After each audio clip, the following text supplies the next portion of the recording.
could spread your love?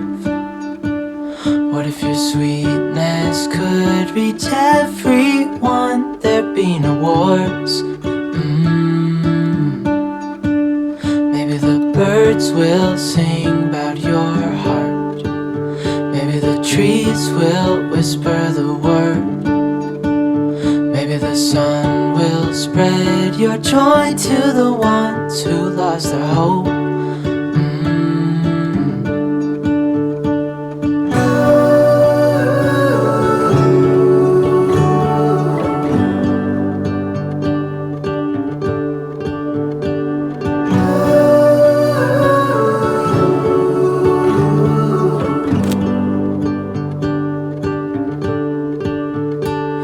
这几年腾龙推出的镜头都相当的不错，都得到好评，在镜头的设计上都投入不少的心思。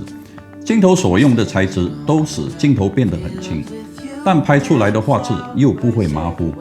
以性价比来衡量的话，我觉得腾龙在价格及品质上都平衡得很好，很了解市场，如何把镜头定位在不会与原厂的镜头有直接的市场冲突，然后又可以令摄影师们买单。就比如这支刚推出的17到70mm f2.8 VC 索尼一卡口的镜头，前年索尼就推出一支16到55mm f2.8 的镜头，不过价格就相当的让人犹豫，到底值不值得买？因为始终只是一支 APS-C 的镜头，又没有镜头防抖，价格又很接近全面幅相机的领域。腾龙这次推出这支17到70mm f2.8 VC 的镜头，我相信解决了很多索尼无反 APS-C 相机用户们的困扰。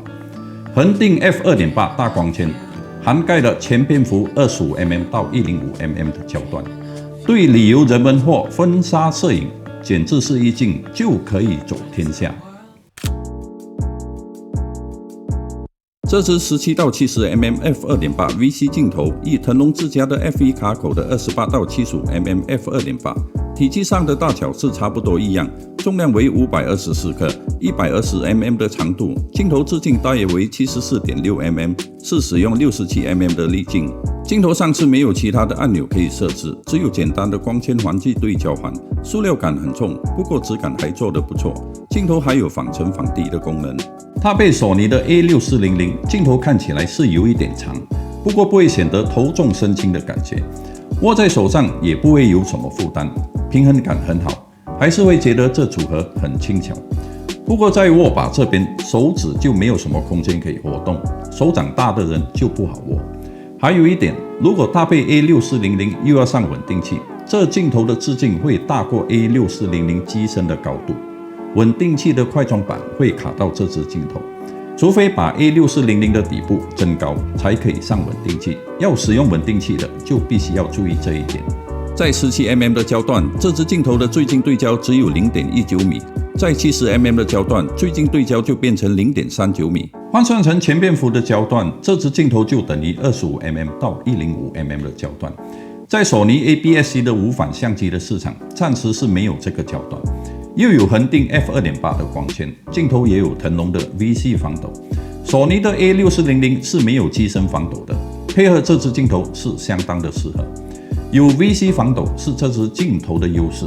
前年索尼推出的16到55mm f2.8 镜头上也没有防抖，价格也比这支17到70mm 高。有 A6400 或 A6100 甚至 A6600 机身的朋友，很明显这是你需要的镜头。依照腾龙官方网站的介绍，这支镜头的防抖是专门为索尼无反 APS-C 的相机而设计，尤其是在拍摄视频方面。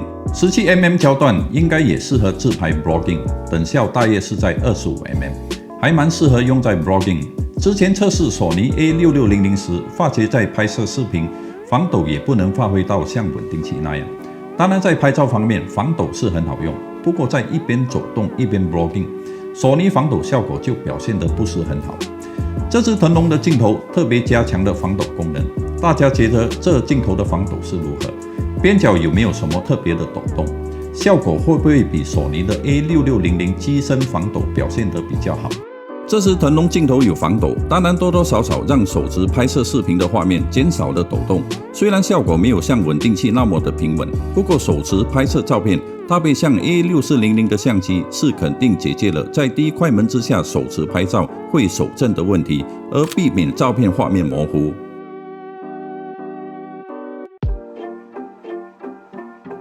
在 f2.8 光圈全开 17mm 的焦段，照片中央的部分锐度都不错，边角也算可以接受。缩小光圈到 f4， 整体画面的锐度都表现得很令人满意。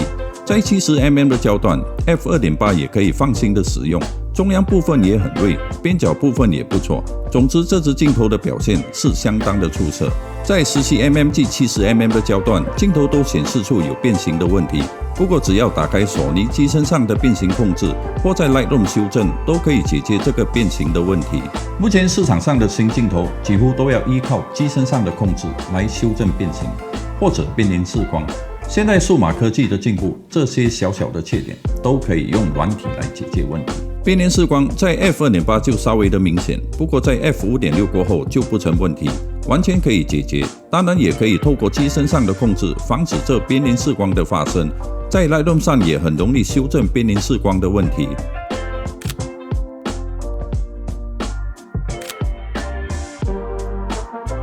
在 APS-C 的相机 f2.8 的光圈也可以拍出背后虚化的效果。只要使用 70mm 的焦段，产生那种压缩感，加上 f2.8 的大光圈，背后虚化的效果应该也不错的。当然，前面幅背后虚化的效果会比较明显。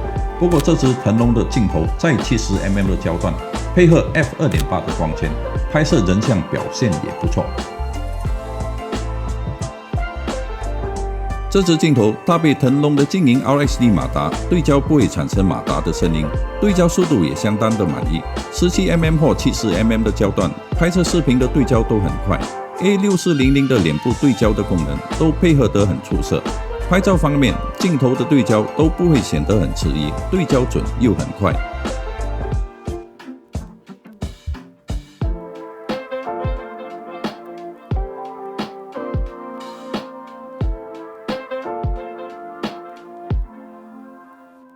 在马来西亚，这支镜头要卖马币3500块左右，价格是便宜过索尼的16到55mm f2.8 那支镜头。说真的，如果你是使用索尼无反 APS-C 的相机，这支镜头真的可以让你一镜走天下。索尼一卡口的镜头群里，以这样的价格，又是 f2.8 恒定大光圈的，好像没有其他的选择。目前索尼 A6400 单机身要卖马币3200块左右，加上这支腾龙的17到70mm也才6000多块。在 APS-C 无反相机的组合里，应该找不到以6000多块可以买到对焦速度快、恒定 f2.8 的光圈，涵盖 25mm 到 105mm 的焦段，又可以拍摄高画质的 4K 视频及照片，再加上体积重量又小又轻的组合，还要去哪里找呢？买这支镜头就对了。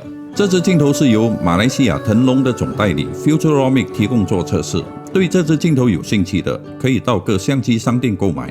好了，今天这个视频就先到此为止。你已经中毒，让我帮你解解毒。我们下次再见，拜拜。Go。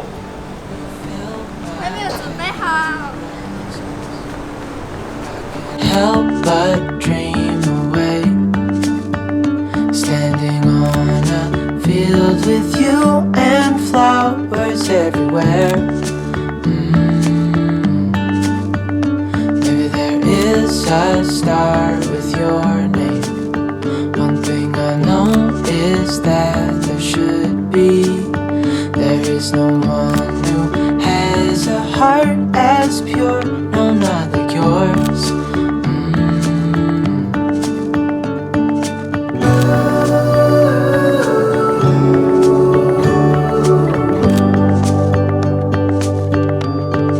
Dreaming of you.